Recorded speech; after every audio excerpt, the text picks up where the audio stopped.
अस्सलामुअलैकुम वरहमतुल्लाहि वबरकातुहू। दोस्तों, आज बातचीत करेंगे येलो पीस साबुत के ऊपर। इसको बाज़ इलाक़ों में मटर भी कहा जाता है, बाज़ इलाक़ों में इसको मटरी भी कहा जाता है। बेसिकली ये मटर की एक किस्म है। जिस तरह ग्रीन मटर होता है इसी तरह ये पीला मटर होता है। इंग्लिश में इसको येलो पीस कहते हैं। कारोबारी लैंग्वेज में भी जो ट्रेडर हज़रात हैं या इंपोर्टर्स हैं, इसको येलो पीस के नाम से ही मुखातब किया जाता है। येलो पीस पाकिस्तान में तकरीबन 500-600 कंटेनर महीने की लागत होती है। फ्रंटियर में ये ज़्यादा चलती है और पंजाब में भी चलती है। दाल के तौर पे भी इस्तेमाल होती है और सबसे ज़्यादा इसका इस्तेमाल जो होता है वो निम्कोज़ वगैरह में होता है। ये जो निम्को बनाने वाली कंपनियां होती हैं उसकी वजह ये होती है कि काले चने की दाल का अगर निम्को बनाया जाए तो काला चना जो है तेल बहुत ज़्यादा पीता है, और दूसरी बात है काला चना गलने में भी दाल टाइम लेती है। येलो पीस जो है निम्को वाले लोग जिनसे हम काम काज करते हैं वो कहते हैं ये तेल कम पीती है और तैयार भी जल्दी हो जाती है। वैसे तो पाकिस्तान में येलो पीस जो है इसको मिक्सिंग वाला सौदा कहते हैं। जो दाल चना का बेसन होता है तो इसमें लोग येलो पीस का बेसन भी मिक्स करके बेचते हैं, जो मिक्सिंग करते हैं। लेकिन बैरूनी ममालिक में ख़ुसूसन अमेरिका में हमने देखा है कि लोग जो है बाकायदा बेसन ही येलो पीस का इस्तेमाल करते हैं। इसमें भी जो है वो प्रोटीन्स वगैरह और सारे जो इसके कंटेंट होते हैं वो पूरे होते हैं। चूँकि पाकिस्तान में कल्चर नहीं है, अगर आप येलो पीस का भी बेसन इस्तेमाल करें तो कोई हर्जे वाली बात नहीं, उसमें भरपूर प्रोटीन होगी। और येलो पीस का बेसन जो होता है वो थोड़ा क्रंची भी होता है, उसमें जो है वो कुरकुराहट भी होती है, क्रंची होता है। तो येलो पीस की मंदा तेज़ी के ऊपर बात करें तो येलो पीस गुज़िश्ता हफ्ते थोड़ी तेज़ हुई है। चाइना की गाहकी की वजह से ये घट के $305-10 के लेवल पे आ गई थी, $310-12 के लेवल पे। अब इसमें को थोड़ी तेज़ी देखने में आई है, तकरीबन $335 पे येलो पीस का काम हुआ है। $335 वाली येलो पीस अगर हम आज के इंटरबैंक के रेट से डॉलर पकड़ लें तो ये तकरीबन समझ लें 105 रुपये किलो का पड़ता है, 106 में पड़ती होगी। इसमें इसका पड़ता रोज़ाना चेंज इस वजह से होता है कि इसका ताल्लुक़ डॉलर से है। डॉलर तेज़ पड़ता तेज़, डॉलर मंदा पड़ता मंदा। क्योंकि आपको पता ही है कि अब इंटरबैंक में डॉलर काफ़ी आसानी से नहीं मिल रहे। इंटरबैंक अभी हफ्ता 10 दिन हो गए हैं इंपोर्टरों को डॉलर की बहुत फरामी जो है वो दस्तयाबी डॉलर की तकलीफ़ में है। इसकी वजह ये है कि हमारी हुकूमत के पास इतना ज़्यादा ज़र मुबादला है नहीं, और बैंक जो होते हैं वो एक्सपोर्ट के और रेमिटेंसेस के जो डॉलर आते हैं वही डॉलर फिर हमें इंपोर्टर्स को दिए जाते हैं। तो वो थोड़े थोड़े आते हैं तो मिलते भी थोड़े थोड़े हैं। लेकिन अब बात करें येलो पीस की मंदा तेज़ी के ऊपर तो येलो पीस में सप्लाई लाइन में कोई कमी नहीं है। एक तो रशिया यूक्रेन की क्रॉप बहुत पंपर है। फिर ये येलो पीस जो है खाली रशिया और यूक्रेन में नहीं होती, बेलारूस में और ईस्ट यूरोप के जो ममालिक हैं उसमें माल्टा, मोल्डोवा, हंगरी और बुल्गारिया वगैरह ये वहाँ भी होती है। फिर इधर वस्ती एशियाई रियासतों में ताजिकिस्तान से ऊपर चले जाएं किर्गिज़स्तान तो इधर भी येलो पीस होती है। यूरोप में येलो पीस काफ़ी होती है, फ्रांस में भी बड़ी पैदा होती है येलो पीस। फिर उसके बाद ऑस्ट्रेलिया बहुत बड़ा कंट्री है, ऑस्ट्रेलिया येलो पीस पूरी दुनिया को सप्लाई करता है। उसके बाद फिर ये अमेरिका में भी पैदा होती है, कनाडा में भी पैदा होती है। कनाडा दुनिया का इतना बड़ा मुल्क है कि रकबे के लिहाज से दुनिया का सबसे बड़ा कंट्री कनाडा है।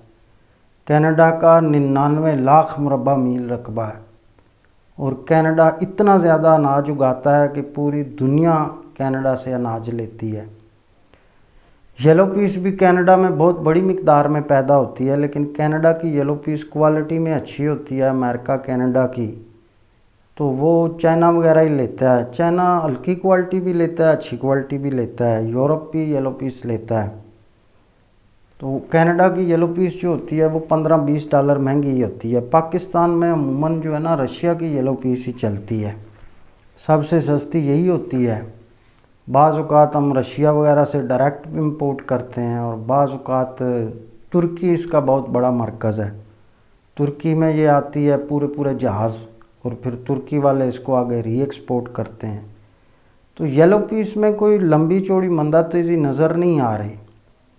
उसकी वजह यह है कि येलो पीस की मंदा तेज़ी डॉलर के साथ कनेक्ट है। हाँ, अगर कहीं $10-5 की $15 की तेज़ी आ जाती है इंटरनेशनल मार्केट में तो यहाँ भी फिर 3-4-5 रुपये किलो बढ़ जाएगी।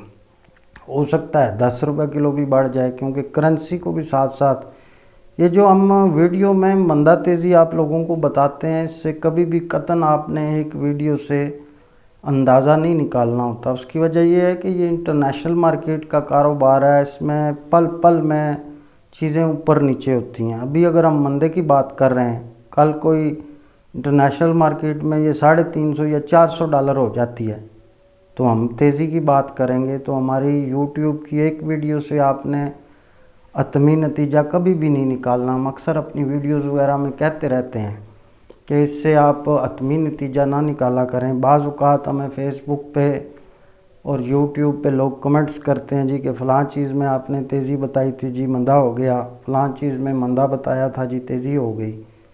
तो तमाम हज़रात से यही अपील है कि पल पल की मंदा तेज़ी की गाइडलाइन के लिए हमने बाकायदा अपनी एक सर्विस रखी हुई है, जिसमें हम हर रोज़ सारी दालों का, चीनी का, मिर्ची, हल्दी, धनिया और तमाम आइटम्स की कमेंट्री देते हैं। जब आपके पास रोज़ाना की रिसर्च, स्टडी और कमेंट्री होगी तो मंदा तेज़ी आप तब ही कर सकते हैं जब आपके पास रोज़ाना की एक यूट्यूब की वीडियो पे कल कोई चाइना गाहक बन जाता है या किसी कंट्री की क्रॉप ऊपर नीचे हो जाती है। अब रशिया की क्रॉप येलो पीस की शुरू हो गई है, 15 अगस्त के बाद शिपमेंटें शुरू हो जाएंगी। उसके बाद यूक्रेन भी समझ लें शुरू रशिया के साथ शुरू होता है, बेलारूस भी। अब जो ईस्ट यूरोप के कंट्री हैं वो थोड़े हो सकता है उनकी फसलें 10 दिन बाद आएँ।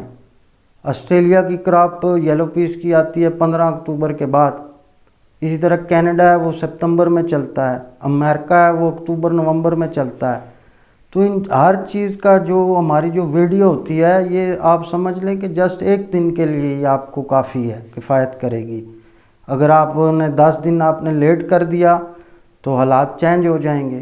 तो इसलिए मैं अक्सर कहता रहता हूँ कि आप एक वीडियो से तखमीना ना लगाया करें। फ़िलहाल येलो पीस में कोई लंबी चौड़ी मंदा तेज़ी नज़र नहीं आ रही।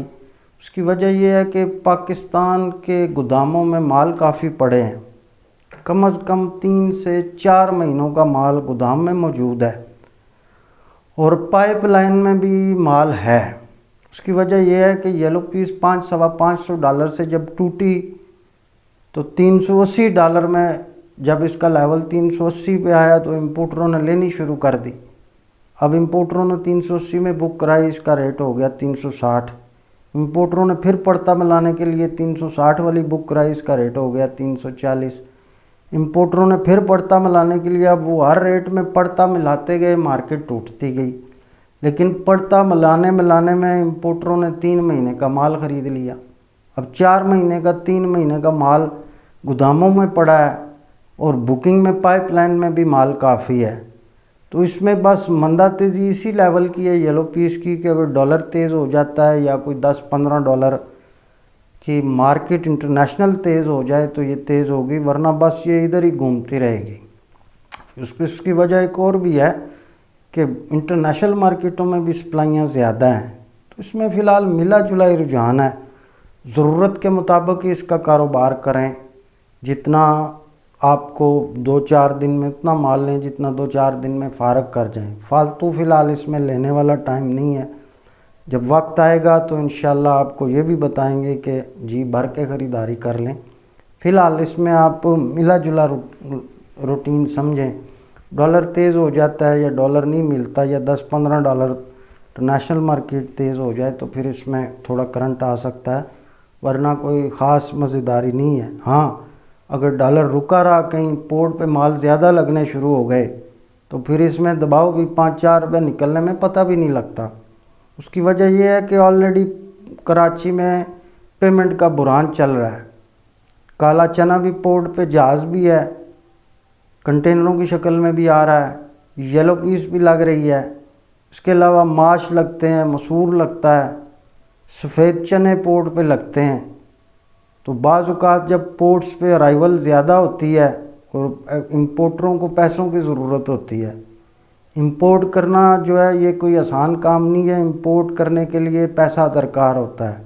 जब आपका माल पोर्ट पे आता है, बैंक में आपके डॉक्यूमेंट्स आते हैं, तो इसमें सबसे पहला प्रोसीजर जो होता है कि आपने डॉक्यूमेंट्स रिटायर कराने होते हैं। अब बैंक में अगर आपके 10 लाख डॉलर के डॉक्यूमेंट्स हैं या लाख डॉलर के हैं या 2 लाख डॉलर के हैं, तो बैंक में आपको पूरी रकम पाई पैसे के हिसाब से जमा होगी। बैंक जब 100% पैसे लेगा फिर आपको डॉक्यूमेंट्स आपके हवाले करेगा कि ये कागज़ ले लें। फिर वो कागज़ आप अपने क्लियरिंग एजेंट को देते हैं, फिर वो शिपिंग लाइनों के पे आर्डर जमा कराता है, कस्टम वगैरह में ड्यूटियाँ भरता है, तो फिर माल क्लियर होता है। तो जब माल आपका कराची आता है और डॉक्यूमेंट्स बैंक में आते हैं तो आपको पूरे पैसों के साथ माल जो है वो क्लियर कराना पड़ता है। उसमें बैंक तो 15 रुपये कम हो तो डॉक्यूमेंट्स नहीं देते। 15 रुपये भी अगर एक कंसाइनमेंट में कम हो तो बैंक मजाज नहीं होता। बैंक कहता है पैसे पूरे रखो और फिर मैं डॉक्यूमेंट्स दूंगा। तो इसलिए अगर डॉलर में तेज़ी ना हुई, डॉलर रुका रहा और कहीं अराइवल ज़्यादा हो गई तो इसमें घट भी सकते हैं पैसे।